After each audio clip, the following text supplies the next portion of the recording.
Hello students, हम पढ़ रहे हैं रिएक्शंस ऑफ एल्कीन। बिल्कुल एल्कीन्स, रिएक्शन ऑफ एल्कीन्स का थर्ड पार्ट है, खत्म होने वाला है। आज हम करेंगे polymerization. Polymerization polymerization of alkene. अब आपने इथीन लिया। पॉली का मतलब होता है मैनी। मराइजेशन जो वर्ड है मर्जिंग से आया है।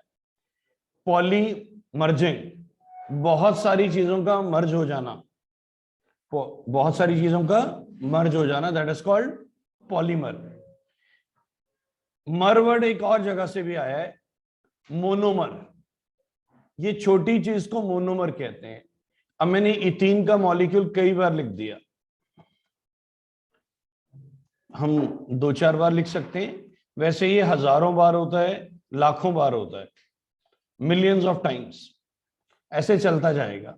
इस छोटी चीज को क्या कहते हैं? मोनोमर। जो छोटी सी चीज बार बार जुड़ती है उसको मोनोमर कहते हैं। क्या बोलते हैं? मैं ऊपर लिख देता हूं, मोनोमर। मोनोमर। तो ये है क्या? Ethene. What is this? Ethene. Ethene का मॉलिक्यूल बार बार जुड़ रहा है। ये बॉन्ड यहां आ गया, ये बॉन्ड यहां आ गया, ये बॉन्ड यहां आ गया, ये बॉन्ड यहां आ गया। तो ये बहुत बार जुड़ा, तो ये क्या बन गया?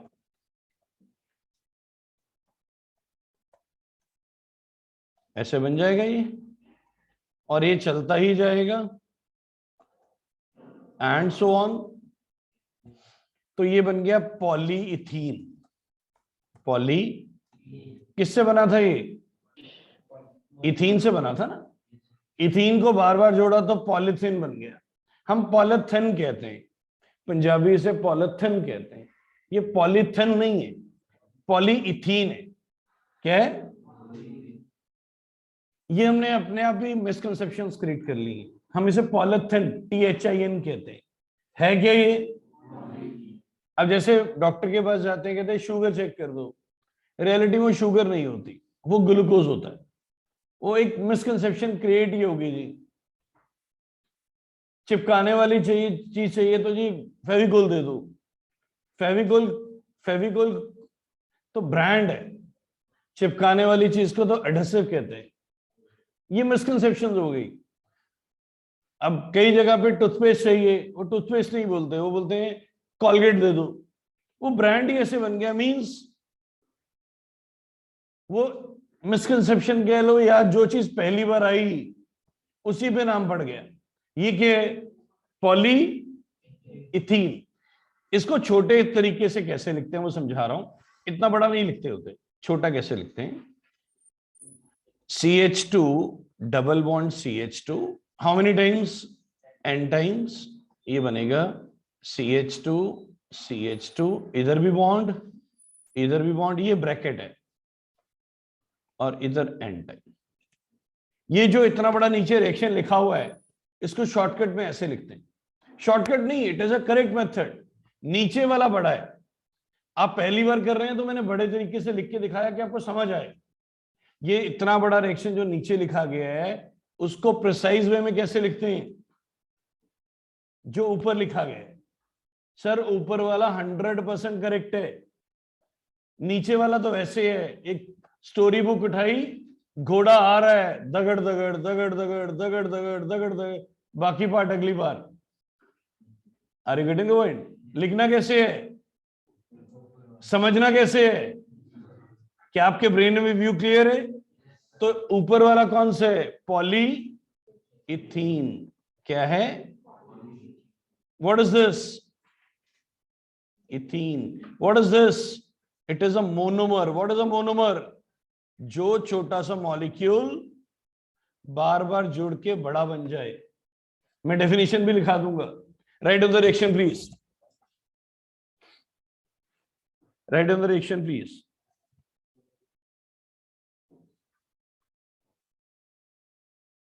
पॉलीमराइजेशन की डेफिनेशन लिखो।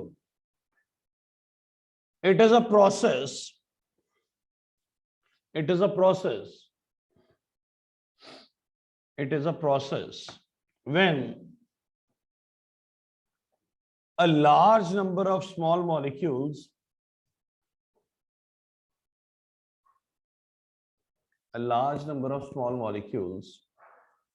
ब्रैकेट में लिखो monomer, combines to form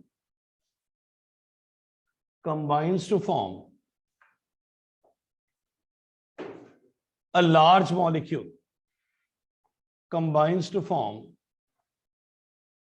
a large molecule, combines to form a large molecule. ठीक है, अब लिखो मोनोमर की डेफिनेशन,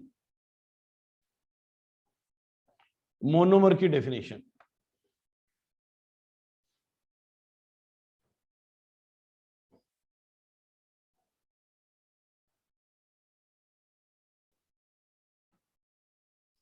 हाँ जी, monomer is a small molecule, monomer is a small molecule which is quite reactive, which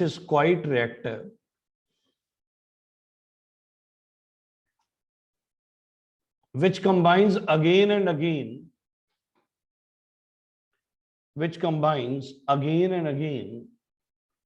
to form large molecule, to form large molecules.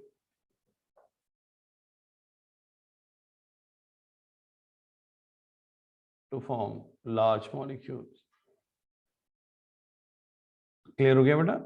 अब इसी में देखो, मैं इसको रब कर देता हूं। हमने जो अभी इथीन वाला लिखा, इथीन वाला ये था, अगर आप ध्यान से देखें, CH2 डबल बॉन्ड CH2, हमने इसको n टाइम्स लिया,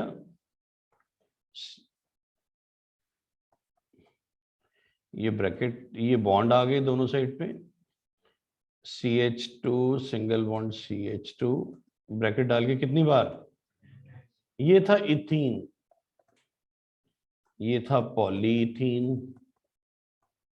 ऐसे अगर मैं एक H हटा दूं, यहां 2 H थे, अगर मैं एक H हटा दूं और यहां पे क्लोरीन लगा दूं, क्या लगा दूं, क्लोरीन, तो ये बन जाएगा इस तरह से,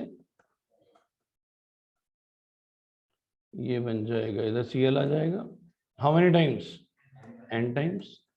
तो ये होता है विनाइल क्लोराइड। क्या होता है, तो ये क्या हो जाएगा, पॉलीविनाइल क्लोराइड। क्या हो जाएगा, पॉलीविनाइल क्लोराइड किस काम आता है, पीवीसी। पीवीसी की पाइप्स होती हैं जो हम टॉयलेट के अंदर, इनबिल्ट पाइप प्लास्टिक की डली होती है। आपकी जो कंघी होती है, कॉम्ब, वो पीवीसी की होती है। एक अपरेटस होता है, शायद आपने कभी यूज किया हो, ब्रश के, पता नहीं लोग आजकल करते हैं कि नहीं। तो ब्रश के जो ब्रिसल्स होते हैं, वहां पे क्या यूज होता है, पीवीसी। जब आप बारिश में जाते हैं, आप भीग ना जाएं, तो आप रेनकोट डालते हैं। रेनकोट किसका बना होता है, पीवीसी का बना होता है। तो means PVC has a wide variety of uses. अब एक क्लोरीन की जगह क्या लग गया, सॉरी, एक हाइड्रोजन की जगह क्लोरीन लग गया, तो ये पीवीसी बन गया। करिए, पीवीसी नोट करिए। मोनोमर का नाम है विनाइल क्लोराइड।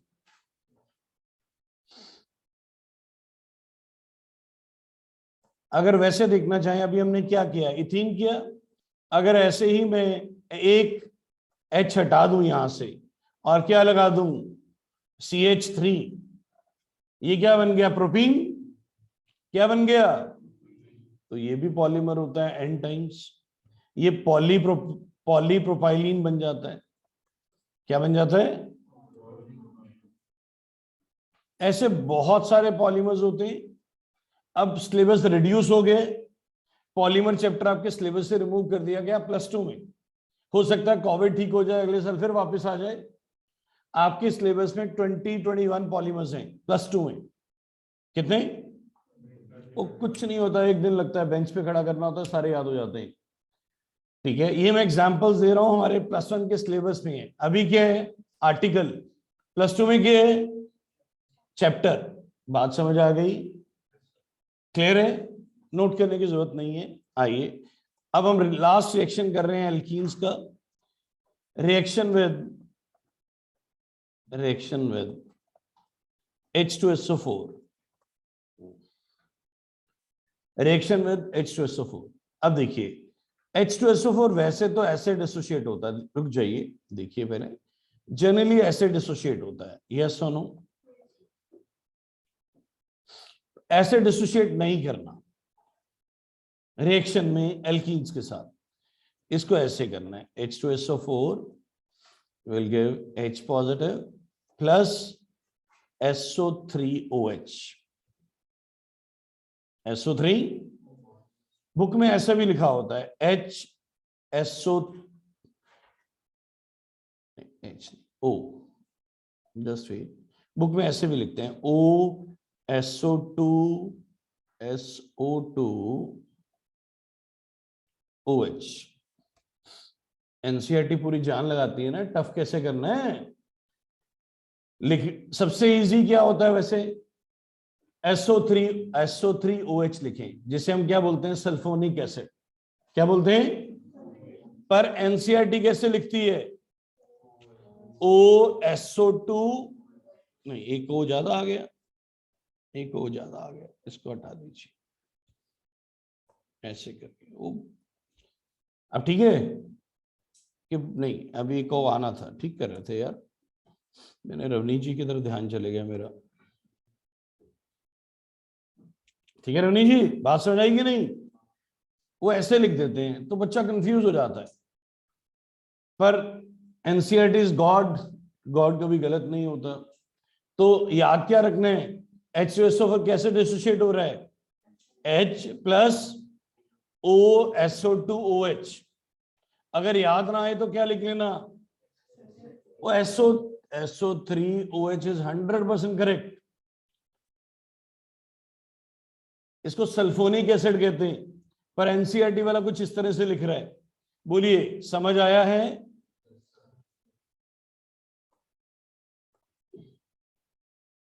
अब हमने एल्कीन लिया, क्या लिया, alkene.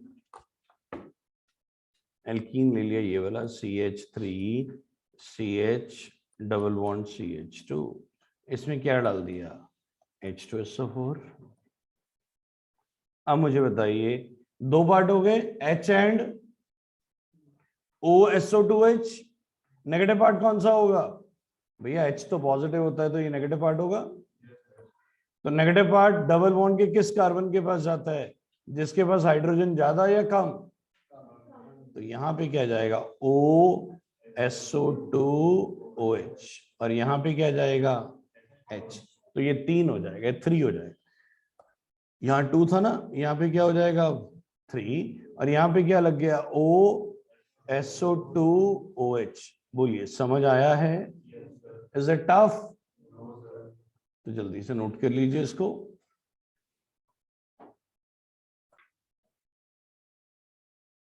CH3CCH3 double bond CH2 plus H2SO4 क्या बनेगा,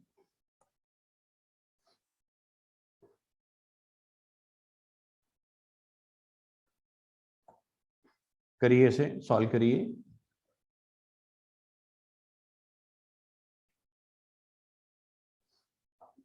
करिए सॉल्व।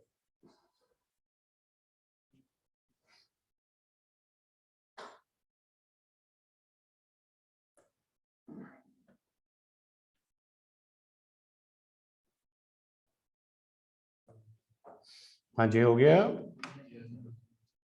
ओके। ये देखिए डबल बॉन्ड वाले 2 कार्बन हैं, ये डबल बॉन्ड वाले 2 कार्बन हैं, किसके पास हाइड्रोजन कम है, जो बीच में बैठा हुआ है, तो उसके पास क्या जाएगा, पहले तो डबल बॉन्ड सिंगल बॉन्ड बन जाएगा, यस और नो।